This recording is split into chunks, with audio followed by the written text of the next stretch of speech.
What's up, hustlers, dream chasers, go getters? You already know what it is. No sleep lifestyle, no joy killers. We back again with the podcast. No joy killers, the podcast. I got my co-host, my homie, my dog, Tony, with me. We back, man. What Tony? Who are you gonna be today? What Tony are you? Who are you today, though? Because I know you got multiple personalities, and we know women are multiple people. Who are you today? I don't even know. It depends on what we're talking about. It depends on the topic. Oh God. Here we go. But I mean, whatever you want, Here we go. I want whatever you want. We get something to drink because we might be one of them days. Cheers. Like one of them days. So I'm excited. This is our second episode. We're still in introductions, kind of getting to know each other. Not supposed to get to know each other, but sharing about each year more about our personalities to the world and to everybody who's watching. So it's ramping up, man. So I'm excited. And we got some good stuff for y'all today. It's gonna be a good day. It's gonna be a great day. I'm excited, man. Yeah, I'm excited. It's a rainy day in the A, but cool. We made it happen. It's cool. It never rains in Southern California. But yeah. Tony. That was good. Oh, the day you're a singer. I told you I don't know how it be today. I think you just open the door. Yeah. So last time we left, y'all, we were talking a little bit about ourselves and where we're from. Today we'll go a little bit more into kind of our backgrounds, right? And kind of like I had a couple of questions for Tony. She had some questions for me. And we're gonna try to kind of share with the world things that you may not know about us, and y'all may not know about me and Tony, right? So I guess my first question to you, Tony, and this is like y'all might not notice, but Tony owns a bar called The Tab in Philly, and I want to know, like, how did you even get involved in a whole bar game? Restaurant game. Everybody always asks that. How you getting in this? That's the most famous question. Everybody always asks that. So it was this one cloudy day. It's like no, no, serious. But all right. So I was working in a hospital or whatever, and Aaron, he was always a part of the nightlife. So him and Chef Millie. They were doing. Who's Aaron? So we don't know who Aaron is. Well, Bug Aaron. I'm sorry. I just Bug. My husband, girl. I'm married now. I'm married now, Mama. I made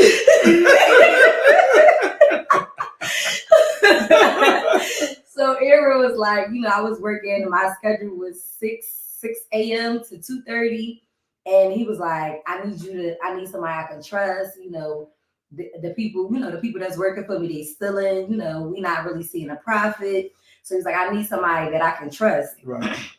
And he was like, I need you to come do, serve food. So I'm like, serve food. He done had me already a promoter already. I was already a promoter at Rose. You remember Rose, bro? No, I'm not Rose. All right, so Rose was triple play. You remember when they had triple play? All right, so that was right there. Right now, I think it's called. I don't know what it's called, right. But it was. It's okay. It was. Highline bling. It was. What's it? Yeah, that's where it was started. Well, they started out at Dougie's. That's when they wasn't seeing a profit. They thought people was taking money from them or whatever. They needed you to say today. Right. Dun, dun, dun, dun. Tony to say today. The profit change you got involved? Of course. Okay. They was making great money. Like at the time he was feeding me. So, I wasn't gonna take nothing. They know I wasn't gonna take nothing from him. So I became a food server. I really believe that women, not to cut you off, that women kind of organize things, y'all more structured. You on top of yourself. Guys really can't do it without y'all. I really need y'all. I really believe that. Thank you. Thank you. No, seriously. No, like facts. And a lot of people don't believe that. I know that for a fact. But I started out as a server, and I was, basically taking orders, collecting money, and that's how it went. Right. And then they moved from Dougie's, they went from Dougie's to Triple Play. From Triple Play, they went to, I think it was called 822. You remember that? And Ryan, Rob, and Bug and Millie was all partners. So they kept asking me to be a bartender. I'm like, I'm not being no fucking bartender. I don't even like people. I fucking hate people. Not like that, but I just people are so fucking gruesome. Like I just hate people. So. So you hate people. I went on. No, not now. I love people now, but back then, that's just how I felt. Right. And you was young too. Yeah, I wasn't that young, but I was young. I mean, but people were still mean and evil. Right. So I went and they kept asking me to be a bartender. Be a bartender, like you'll do good. I finally went to Nate. Book put me through the class to be a bartender, and it was up from there.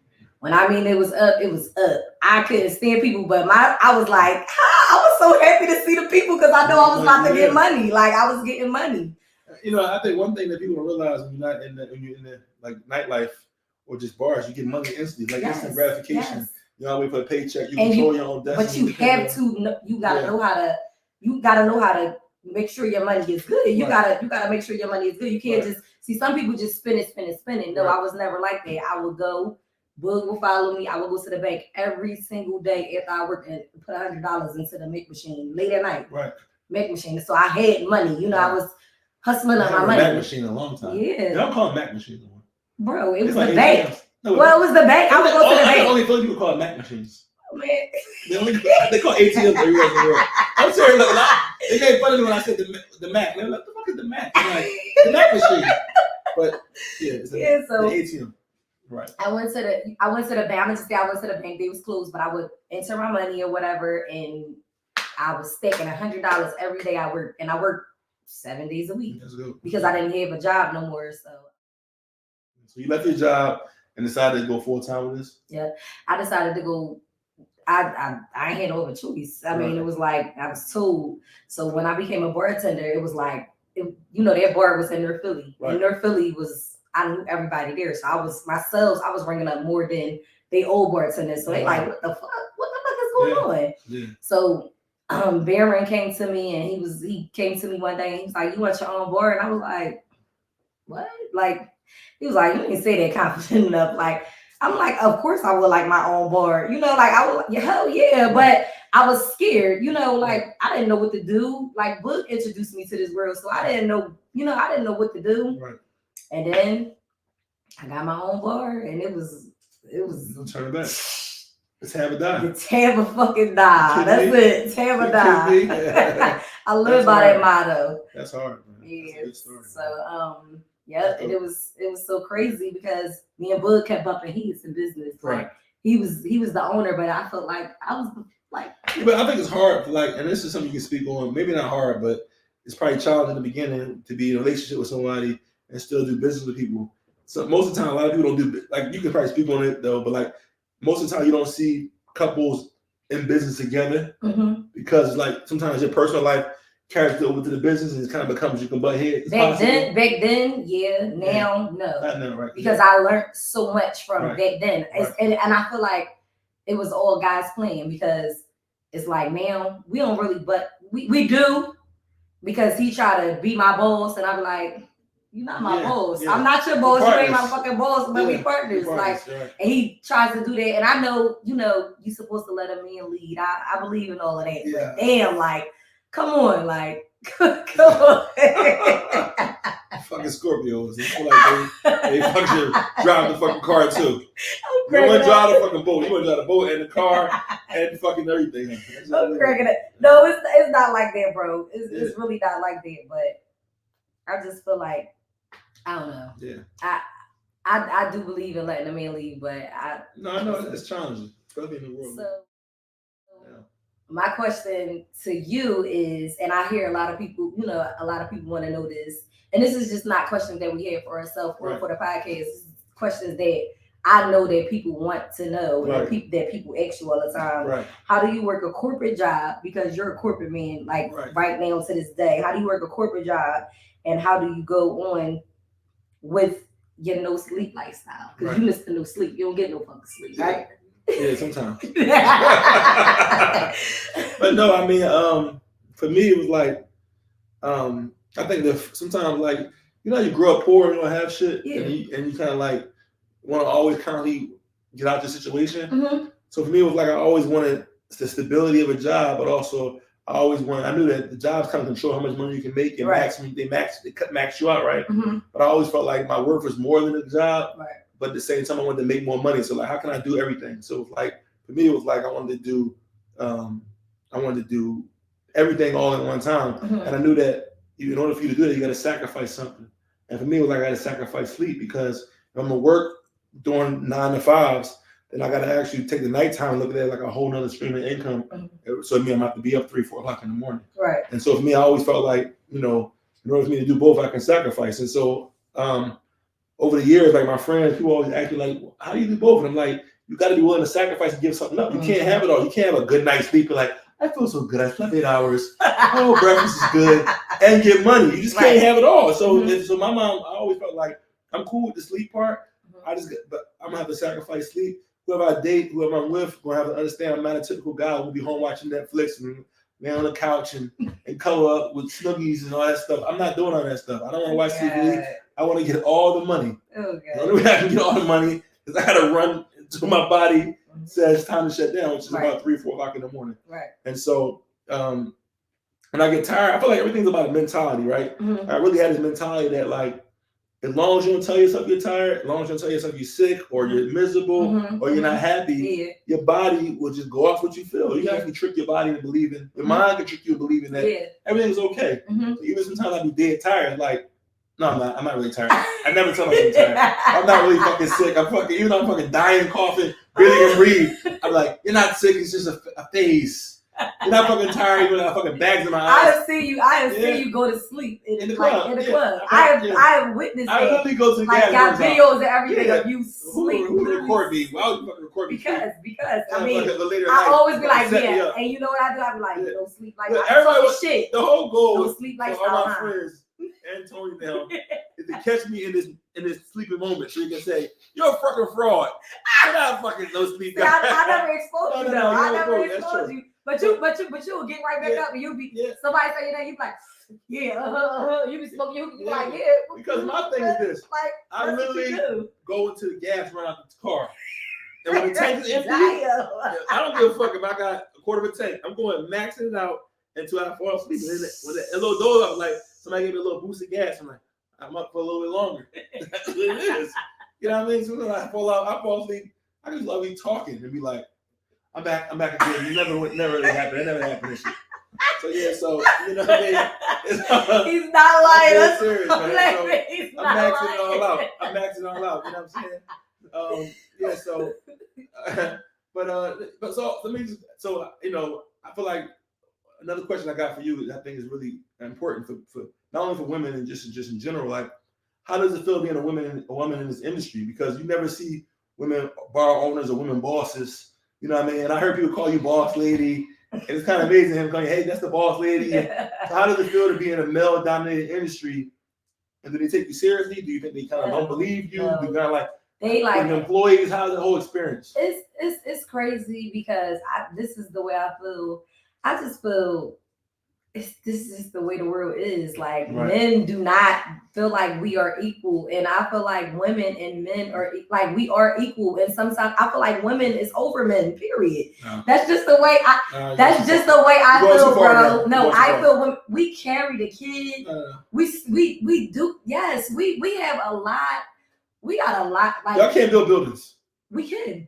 We can't lift 500 pounds. We can. You can lift 500 pounds. If I try. No, not now. Yeah, I can. But y'all don't want to do it. No, we don't want to do it. But exactly. Who do a man want to lift? Yes, no, we do it. Y'all don't. No, y'all don't want to lift 500 pounds. We have to do it. You have to, but do you want to do it? But do you want to do it? I think that our bodies are set up to do that type of stuff. Okay.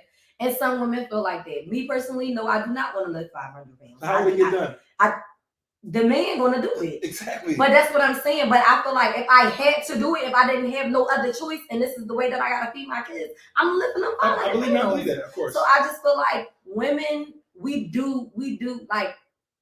just we keep your head on your shoulders. No, I think y'all are great. I think women are great. I really believe that y'all are definitely y'all hold down the foundation of everything, right? But when it comes to jobs you don't want to do, when it comes to tasks that require Make me mad. I'll put a whole house together.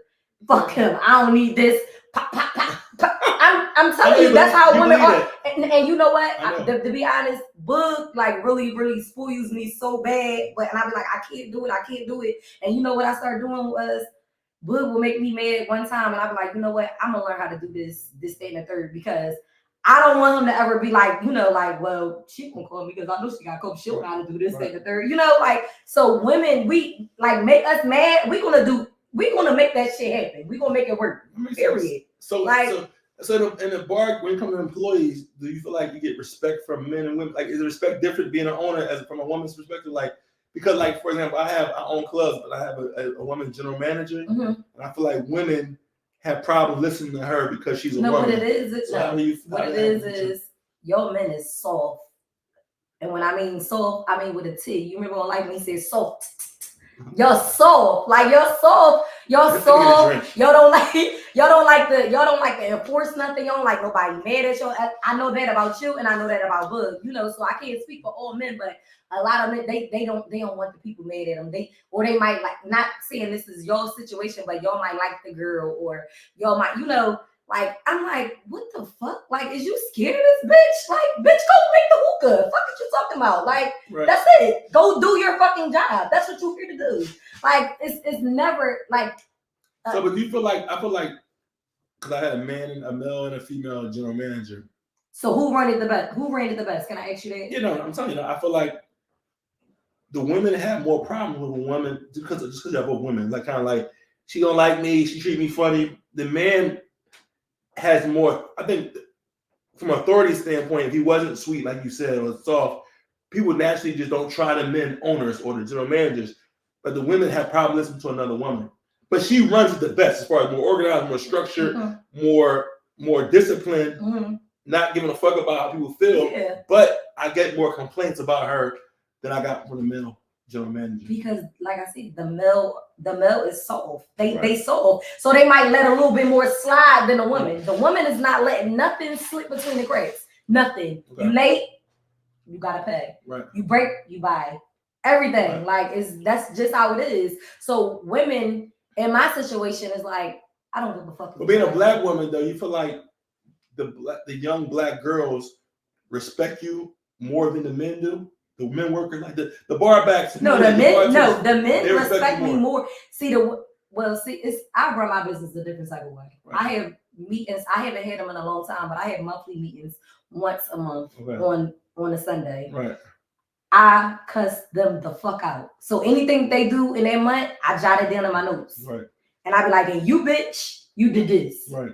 And bitch, if you steal, and this is my meetings, I will break your fucking face in your fingers because I don't steal from you. I give you your fucking money.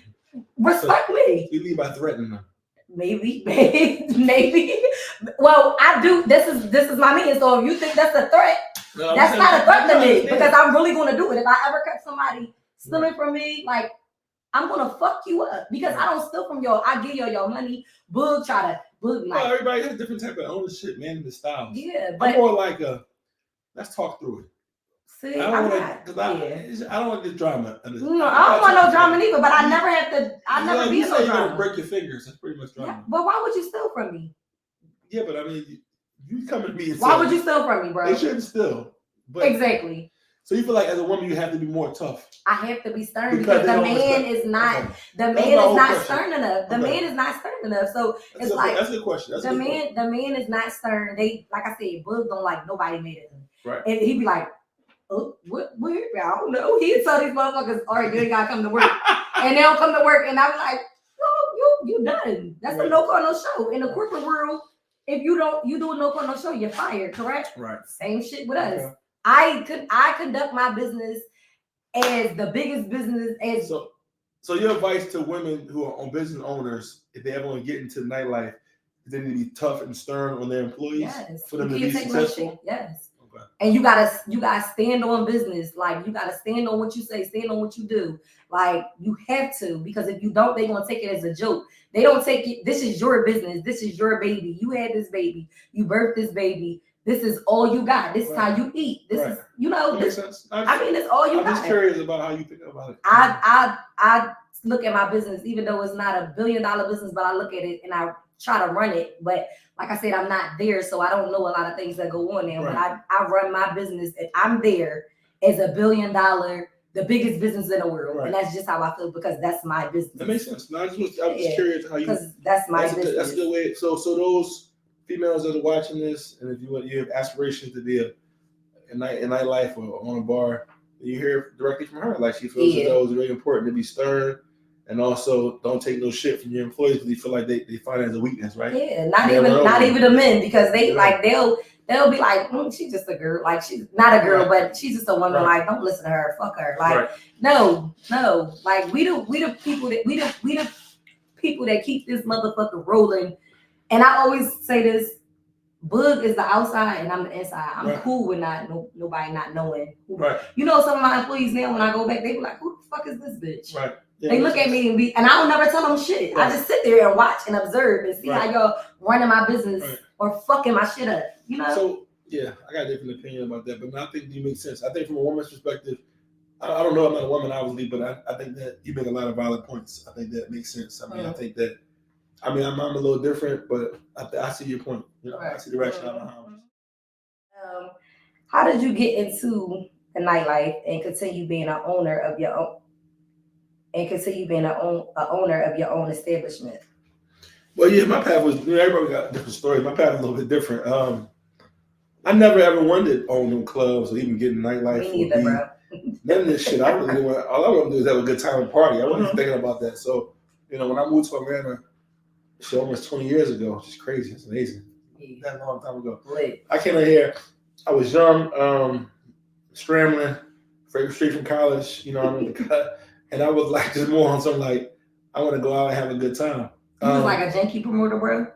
I wasn't a promoter back then. I was just a party person. I wanted to just have fun. I didn't want to. You ever see that movie, Janky Promoters? No, I never seen it. Oh my god, bro, you gotta watch it. I never was that. So back in the day in Atlanta, I was super broke, right? So I had a roommate when I first moved out. I had my best friend named Dion, and we would have like $60 to go out. We were like, listen, we got enough money to buy 3 girls drinks, and these 3 drinks have to really count. Can't be 3 random. They gotta be 3 we can take home. Right. So you gotta make sure that your decision making is very, very on point. If we meet a girl who has a girlfriend, we gotta split the money, the drinks, because otherwise we only got $60. I'm talking about we fucked up. Like literally, so I wouldn't say how crazy it was. I would fucking go to the club. Back when I first moved to Atlanta, you could print out email passes to get in the club for free before 11 o'clock. Now, I swear to God. And I would be at my corporate job printing out fucking email passes to get in the club on Friday night. Wow. Now, mind you, Atlanta club didn't close back then till like 4 o'clock in the morning, 5 o'clock in the morning. So you get in the club before 11. That's super early. With DJ set, and I got $60 to last. Fucking DJ $60 to last me all night long. $60. So I don't give up. So it's some funny shit ever. So I was standing in line, me and Dion, and standing and getting free before 11 o'clock. And once we get in there with all the early nerds and the fucking people that's broke and all the worst people, you're like, oh God, I don't want to spend my money early, but at the same time. So we were pregame with the house, be super drunk. The last is till regular people come to the club. So people started drinking like right after work, 7 o'clock, and get wasted. So by the time we in line, 10 o'clock, it'd be cold, but it didn't matter. We drunk. We just get inside, go find a little corner to hide into. So the real cool girls, the regular people come in. At that point, we blended in. They don't know how when we got in or not. Right. And all you had to do is have a mouthpiece. Right. So we'd be in there negotiating and shit. I used to call it like, it's 20 and we do it at night. I had enough $20 to get us Waffle House. I knew $60 was gonna make it happen. And we both kind of play off each other. And so I would do that. I did that for years, man. Like years of just scrambling, real shit. Years of just standing. And so people used to always see me in the club all the time. And they'd be like, so they didn't know who I was. Like, was I scrambling early? Because they never came early. They didn't know I was in there scrambling. They just see They see me all the time. Like, this boy always in the club. So, it's so crazy. It's funny as shit. So I used to do that for years and years and years. And then one day I'm an Eagles fan, right? So it's a bar down here called Rocky Mountain Pizza that all the Eagles fans go to watch the game. And I met this guy named Kurt Boogie, my boy, and he was like, "Listen, man." So first of all, I believe everything happens for a reason. Like this shit's unbelievable. How this happened is like the best story ever. It's like nobody believes this shit. You would never believe this story. So Eagles are losing at halftime. I'm standing outside. I'm mad as shit. Like, God damn, we not shit. So I see this guy out here. I'm like, who the fuck is this black boy? I know everybody. We all fans. We all black people be in the back of the bar. Right. We know each other. So I see this random guy out there, and I'm talking about the game like, yo, we ain't shit. He had the Eagles jersey on. He was like, I know we ain't shit. I said, what's your name, man? Where you from, bro? I never seen you before. He said, my name's Kurt. I'm from DC. Okay. I said, DC. I said, what you doing here? I just moved to Atlanta. I've been here for a week, man. I found this bar online. I just want to come in here and watch the game. I said, yo, come on, man. I'm introduce you to all the black people in the back. We all go the black people in the back. All the black people in the back. And the black section is out the white bar. The black people in the back. We go in the back with the black people. Was like introducing all my boys. You know what I mean? And we all talk. And me, I'm talking. I said, what you doing down here? He's like, man, I'm a promoter for DC.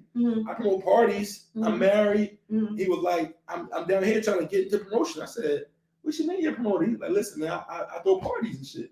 I said, well, I know I go to parties all the time. Like, I can tell you all the best parties to go to. He's like, no, I throw my own parties. Oh, shit. He was like, yeah. He was like, yo. He said, I said, well, I'm going out Friday night. So I went out scrambling, standing my work. Actually, he needed to pray him about a pass too. Oh my God. Said, no, bro. I got my own parties out. I don't need passes. I said, well, I'll be there when you get inside the club. Look for me. I'll be there. He come in the club. We having a good time. We laughing, dancing, talking shit. He said, yo, bro, you know, I'm in this, at this point, because I've been partying so much, you start knowing everybody. Yeah. He's like, what's up, Sleep? What's up? And I'm shaking doing hand. He said, yo, he said, who the fuck? He said, dog, you know everybody in here. Yes. Why are you not throwing parties? I said, well, I don't know how to throw a party. He said, listen, I can show you the whole game. And he broke down how to get commissions from the bars and all this shit. Wow. He said, listen, I know this guy named Peter Thomas, who Real Housewives of Atlanta. At the time, the show was pop, but it was like the beginning, the first episode of Real Housewives of Atlanta, when it was like on top of the world. Right. He knew Peter from DC. Okay. And he said, yo, Peter knows a guy down here who owns a bar called Buckhead Bottle Bar, and they were going to let me do a day party here. And at the time, this is like 2006. Nobody's doing day parties in Atlanta. It's not even unheard of because everybody in DC doing day parties. It's like an up north thing. Right. Yeah. He was like, yo, man. I got this idea. We do this daytime party in Atlanta. He was like, I don't know nobody. You know the people. I can show you how they set it all up, and we make money together. Right. So I said, shit, all right, perfect. We do this party. The bar did like $10,000, and I made like $1,500. I said, oh shit, I made $1,500 on one party. It was lit. I said, it was the fuck lit. On. No fucking pretty passes this week. No, fuck that. I was at the party, and at the time, I said, this is our money. This is us. So we keep this money. He said, yeah. I said, and the owner said, yo, I don't know who y'all are, but y'all should do this every Saturday. He said, what's your name? I said, well, Sleep. He said, well, what you go by? I said, Sleepy Green. My last name was Green. I just said Sleepy Green. And from there, it was like, it was a game. And this is how crazy the world is. Because at the time, day parties was so hot. It was like summertime, it was May. We rolled out so much. We was killing them every Saturday. It was growing and growing until it got so crazy at Buckhead Bottle Bar that Peter Thomas said, listen, I'm about to open up a bar called Bar One. He said, he at the time, he's like on fire.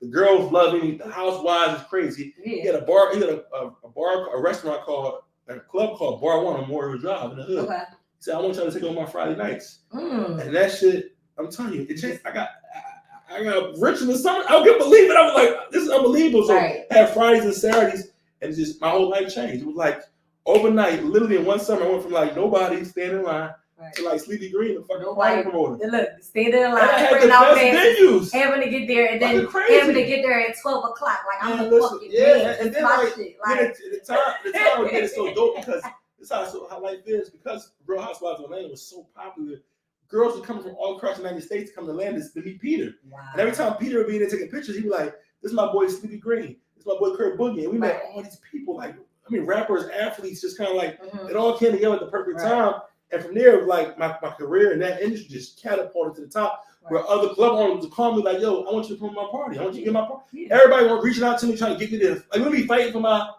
services. Like you Sleepy Green, I see you got the hottest party. That's crazy. Overnight. Even being out here, bro.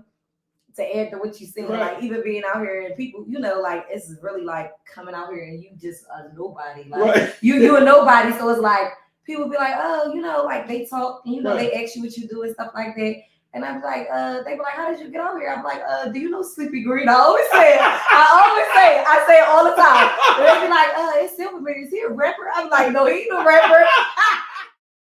They be like, let me see his Instagram. Yeah, I be networking, you know, like because I know like really your name really ring bells in the street, like in a good way. You know what I'm saying? Like not in a bad way or a negative way. Like I always shout my bro out no matter what. Like, this my family, you know, this my brother, like not my biological brother, but this my brother. You know what I'm saying? Like I be like, Sleepy Green. And the great thing about life, you know, and people say this all the time, and I know it's real. They say you're only one break away. Like really, one change can just change anybody's life. One opportunity, one podcast, one moment, anything can just change your whole life. And I'm a testimony to that. I watched my life. I was fucked up. I was scrambling. Me too. Hey, I swear to God, I was making $23,500 a year at a fucking corporate job working for nonprofit before that happened. I was coming home every 2 weeks after killing my fucking self with $723 every 2 weeks. Crazy. It's fucking unbelievable. They're making $1,500 for one fucking day.